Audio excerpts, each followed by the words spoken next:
Ekta-ektaryang taniman ang nalubog sa baha sa Palawan at Occidental Mindoro at daan-daang residente ang inilikas. Ating saksihan. Madilim pa lang nang simulang ilikas sa mga residente sa Barangay Manlag, El Nido, Palawan. Mataas ang baha hanggang magliwanag. Ang mga residente isinakay ng mga sundalo sa kayak para madala sa ligtas na lugar. Baha rin sa El Nido Town proper at iba pang barangay. Sa Puerto Princesa, gumawa na ng improvised tulay ang mga rescuer para makatawid ang mga residente. Abot tuhod pa ang baha sa ilang barangay. 88 pamilya naman ang na-rescue mula sa mga binahang bahay sa barangay Siksikan.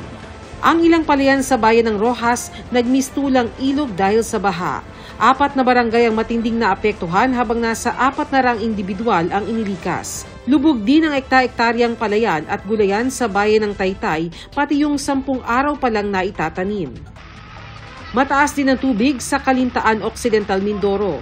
Ang rescue boat na ito na may sakay pang motorsiklo, ginamitan na ng lubid para mahila patawid sa kabilang bahagi ng ilog dahil sa lakas ng ragasan ng tubig.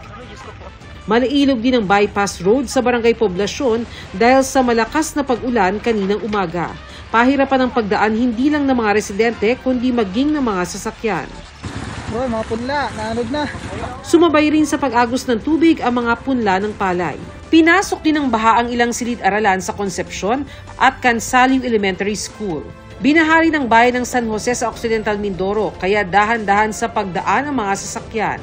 Lampas talampakan din ng baha sa bayan ng Sablayan. Inilikas naman ang mga binaha sa bayan ng Rizal at dinala sila sa mga evacuation center. Para sa GMA Integrated News, ako si Bernadette Reyes, ang inyong saksi. Mga kapuso, maging una sa saksi. Mag-subscribe sa GMA Integrated News sa YouTube para sa iba't ibang balita.